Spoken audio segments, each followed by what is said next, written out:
नमाज पढ़ो इससे पहले कि तुम्हारी नमाज पढ़ी जाए। नमाज पढ़ो इससे कब्ल कि तुम्हारी नमाज पढ़ी जाए। नमाज किसी भी हालत में माफ नहीं है। एक बात याद रखना, दो किस्म के लोगों पर नमाज माफ है। कै किस्म के लोगों पर नमाज माफ है? दो किस्म के लोगों पर नमाज माफ है। एक वो जो पागल हो गया हो, पागल पर नमाज नहीं है। जब तक वो मेंटल डिस्टर्ब रहेगा नमाज माफ रहेगी। जैसे ही मेंटल ठीक हो गया नमाज फिर फर्ज हो जाएगी।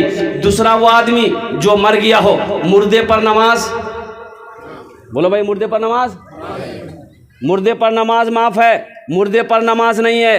तो ये दो किस्म के लोगों पर नमाज माफ है। एक पागल हो गया उसके ऊपर नमाज माफ है, एक जो मर गया उसके ऊपर नमाज माफ है। जो नमाज नहीं पढ़ते हो तो समझो ये कौन कैटेगरी में हो, तुम पागल हो कि मर गए हो?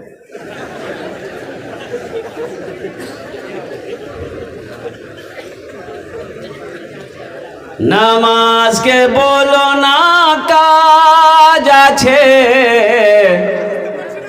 কাজ কে বলো আমার নামাজ আছে। নামাজকে বলো না কাজ আছে, কাজকে বলো আমার নামাজ আছে। কাজকে বলো আমার নামাজ আছে।